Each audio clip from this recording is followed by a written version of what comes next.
Hello everyone, कैसे हैं आप सभी लोग। मेरे ग्रैब बुक से ऋषा।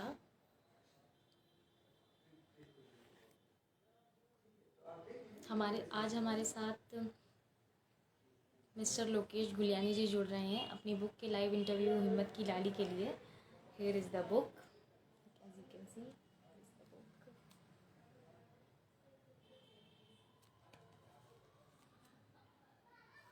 तो चलिए लोकेश गुलियानी जी को ऐड करते हैं।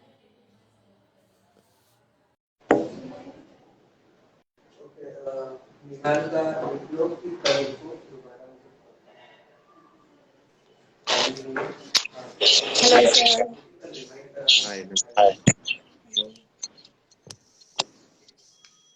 तो एम आई कैसे हैं ऑडिबल? आप?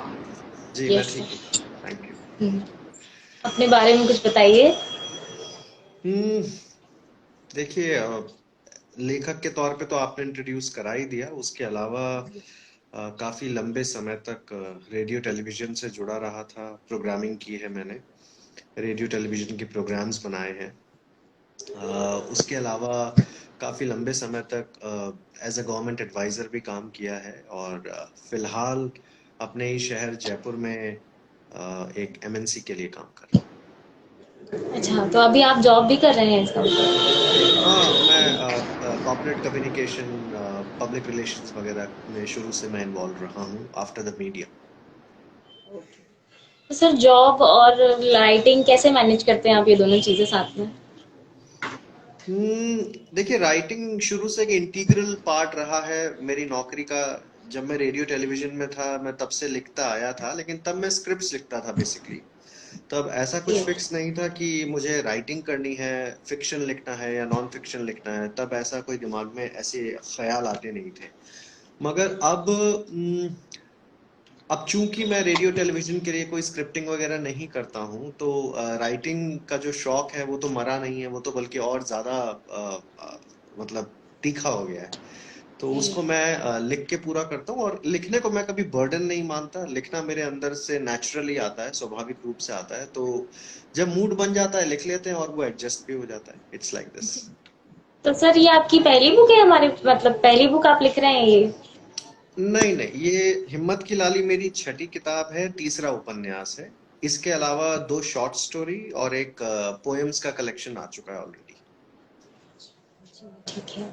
तो सर ये आप उपन्यास में ही लिखते हैं या किन्हीं और विधानों में भी आप अभी काम कर रहे हैं, या इनके पहले शॉर्ट स्टोरी? देखिए, अगर आप मेरी मतलब जाती तौर पे अगर मुझसे मेरी पसंद पूछे, तो मुझे उपन्यास बहुत पसंद है। हिंदी फिक्शन मैं पढ़ता हूँ, और हिंदी से ही मैं अपने आप को जोड़ पाता हूँ। मैंने एक आध इंग्लिश में लिखने की शुरुआत में कोशिश की थी, लेकिन एक दो लिख के ही समझ में आ गया था कि ये अपना रास्ता नहीं है और अपने को इस पे नहीं चलना है। सो वो जब चीजें या आपके फंडामेंटल्स क्लियर हो जाते हैं शुरू में, तो it gives you a lot of scope and it gives you a lot of direction. तो उसके बाद से मैं इसी पे टिका रहा हूँ, और मुझे अच्छा लगता है लिखना। सर अपनी किताब के बारे में बताइए, हिम्मत की डाली के बारे में हमारे व्यूअर्स को बताइए। आह, देखिए, हिम्मत की लाली जैसा नाम से तो समझ में नहीं आता कि एग्जैक्टली ये है क्या। लोगों को लगता है, सुनने वाले को लगता है कि ये कुछ it is related to bravery. Of course it is related to bravery, वीरता से ये डेफिनेटली रिलेटेड है।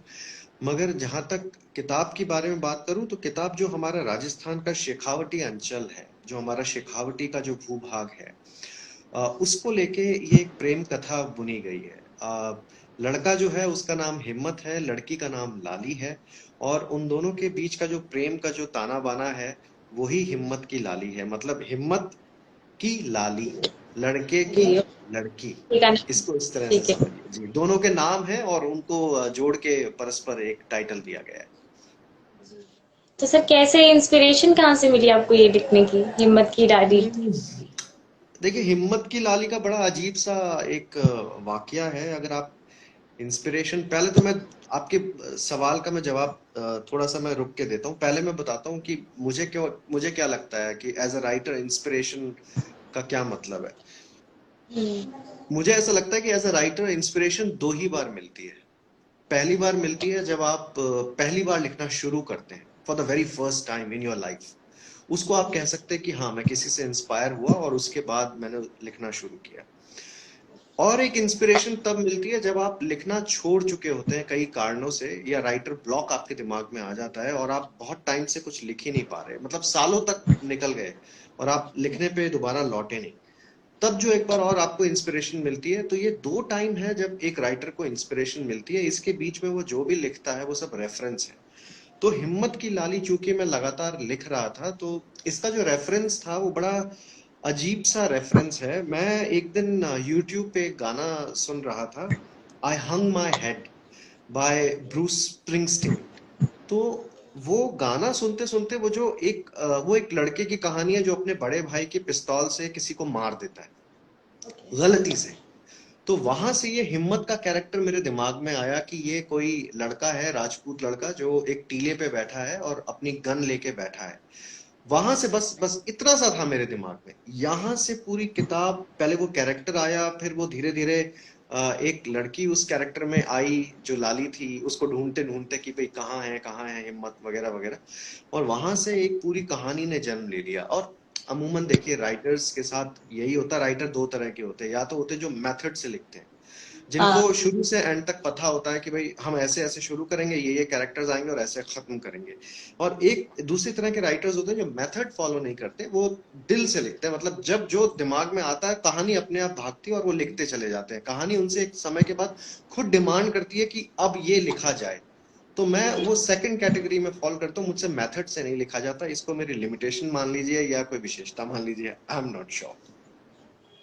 ठीक है सर, तो ये बुक लिखने वक्त आपके पास काफी सारी चीजें आपने फेस की होंगी, अपने फेलियर्स और अपनी सारी क्या चीजें हैं, कहीं कितना टाइम लगता है सर एक बुक लिखने में, और एक फेलियर्स को कैसे आप फेस करते हैं? फेलियर्स तो रोज ही मिलते हैं, उसमें तो कोई बड़ी बात नहीं है। आप घर से निकले और रेलवे लाइन का फाटक बंद है, वही एक फेलियर हो गया। सो हाँ, but how you dealt with it, उसने आपका कितना आपको डीफोकस किया, that is the main point. लिखते टाइम ऐसा कोई क्राइटेरिया तो नहीं है कि कितना वक्त लग जाता है, बट लिखना लिखना जिसको आप कहें, वो मेरे ख्याल से 3 से 6 महीने में लगभग एक फर्स्ट ड्राफ्ट तो आपके हाथ में आ जाता है।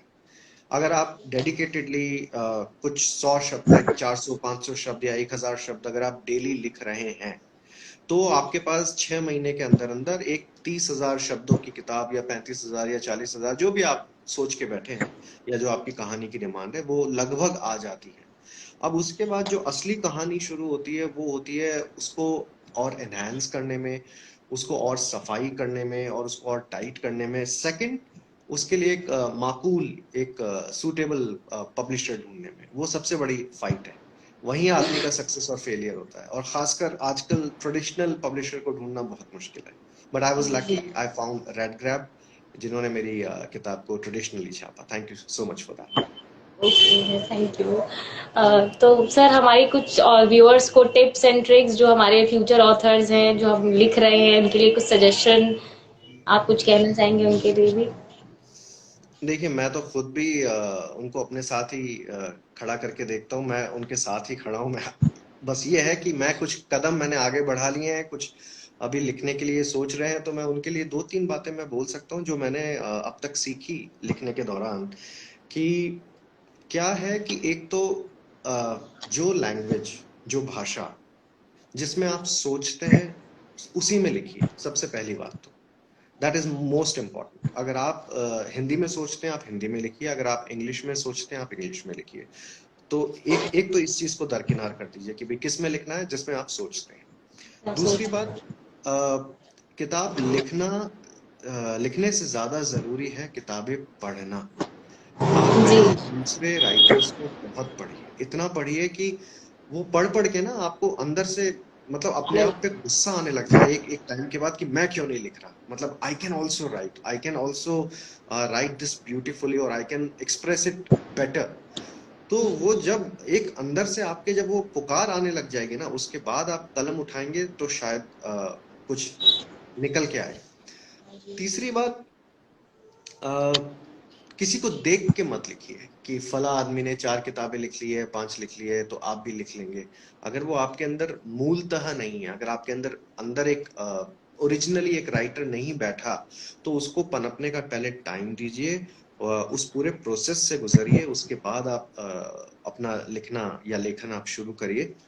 और अच्छी सोहबत में रहिए, अच्छी किताबों में रहिए, थोड़ा सा अपनी इनकम का कुछ हिस्सा किताबों पर खर्च कीजिए, उनको पढ़िए, और उसके बाद आप लिखना शुरू कीजिए। फिर एक बार जब लिखना शुरू हो गया, तो फिर then there is no turning back.